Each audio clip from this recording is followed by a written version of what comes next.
North London derby ends Arsenal 2, Tottenham 1. I'm here with Frank. He's sniffing around. He smelt something. What is that smell? Can you smell it? Can you smell it? You tell me.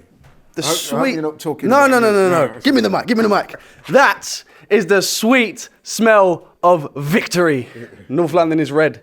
Still. Still indeed. Still indeed. Now, listen, I don't know. Watching that game, it felt like, even though we won, and I'm grateful for the win, do you think we made heavy weather of it? It seemed like we 2-1 flattered Tottenham to me. Yeah. What do you think?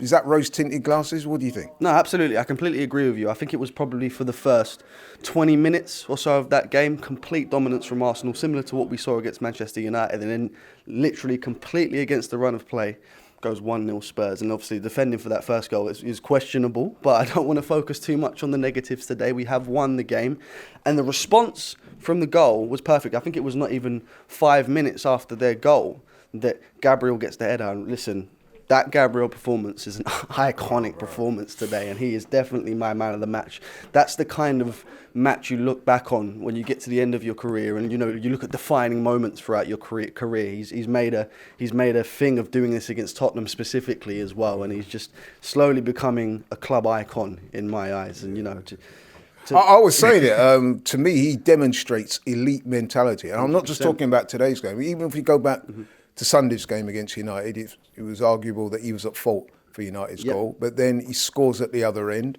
He took that shot on, which is something that our strikers don't seem to be doing at the moment, and he scored. And then today, he was absolutely outstanding. 100%. And what's that, 7 goals for him this season now as a centre-back? When was the last time a defender scored 10-plus goals? Would it have been someone like John Terry, maybe? I'm predicting that we see Gabriel get in the double digits this season, absolutely. But also to mention as well, I don't think he had a great game overall, but Leandro Trossard, of course, getting what turned out to be the winner in the game. Me and you were saying it both on the live stream. Look what happens when you just shoot. It was getting to a point in time where I was thinking that the players were going to get fined for shooting. People talk about open play goals and stuff like that, and our lack of open play goals. And we got one today in Leandro Trossard, and look what happens when you shoot. When you shoot, you score a wonderful goal like Leandro Trossard. And to be fair, that's how Tottenham got their goal. The ball presented itself, opportunity. And to be fair to Son, it wasn't the cleanest strike. No, and it did hit a deflection, but it went in. That's, like you said, you chance your arm or chance your feet, and, it can go in. But listen, who else today impressed you? I think I know where you're going with this. Yeah, you know where I'm going with this. And I said it in the stream as well. Today, the kid became a man. We're looking at the man now, Miles Lewis-Skelly, who for me has absolutely solidified his place in this team as the Arsenal left back. And I think I say it every single time we bring it up in an interview.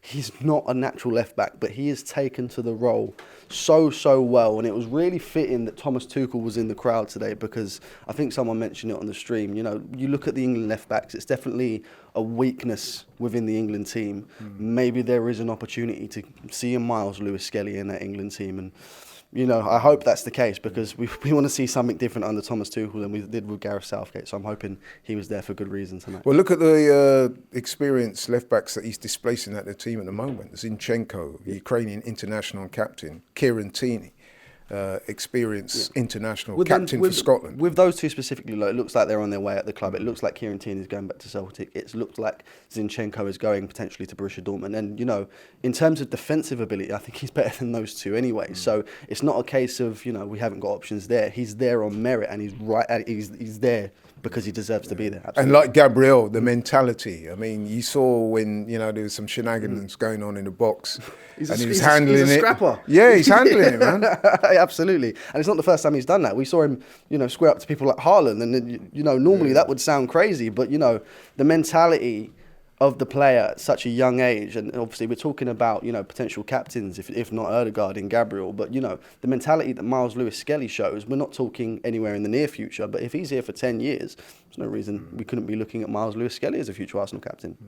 And I may be asking you the obvious, but I've got to ask you, how important was it to get a win today? I mean, obviously, it's Tottenham, it's a North London derby, they're always special games, but in terms of our title aspirations to get back on track today, that's big, right? Absolutely. It's been a tough few weeks, and I don't want to say thankfully it wasn't in the league, because I think that for us, we haven't won a trophy in 5 years now. Beggars can't be choosers. But at the same time, we're wanting that league title more than the cup competitions. Not that I'm saying that I don't want to worry about the cup competitions, but such an important result after such a disappointing few weeks, especially against Tottenham. There's no better team to mount a comeback against than your local rivals. So it was perfect that we got the result today. Obviously, other teams have dropped points. Liverpool dropped points. City dropped points again. Chelsea dropped points. So for once, we have capitalised on the fact that teams around us have dropped points, and it's a fantastic result. Absolutely, well said. And I've got to ask you, because there's been a lot of conjecture, a lot of talk. Kai Havertz didn't have a very good game on Sunday. Unfortunately, and I've got to mention this, he did receive some abuse online, which is terrible. Yeah. No one wants to see that. But nevertheless, this was a big game for him today. Yep. We was hoping to see a little bit of a response from him. Mm-hmm. Well, I don't think we did, to say the least. But a word on Kai Havertz. Yeah, no, obviously, before I say anything at all, I don't condone any of the online abuse, especially that was directed towards his wife, who's got obviously nothing to do with the situation.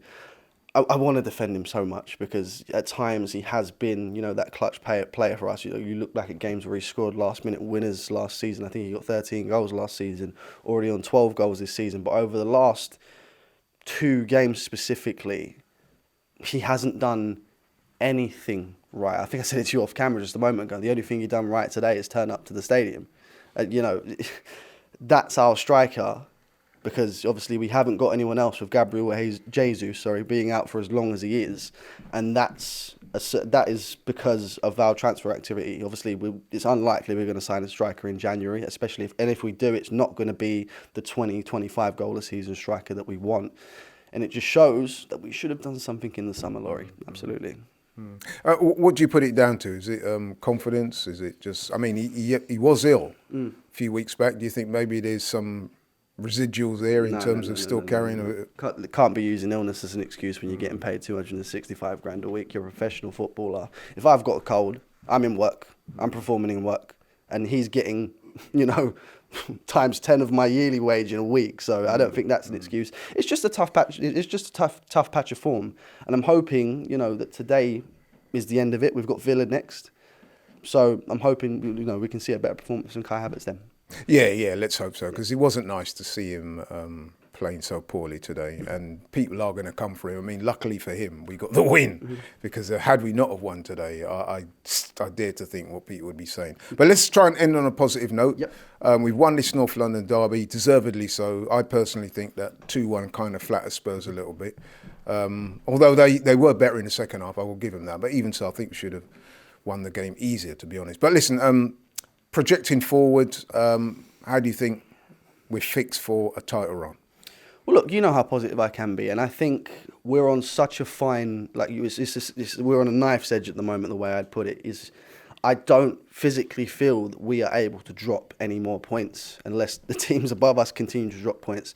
Obviously, we're looking at Liverpool mainly, but you've still got to look at teams, as bizarre as it is to say, like Nottingham Forest, who are having a fantastic season. If those teams continue to drop points, then obviously it's fantastic for us. But if they do, we just need to continue.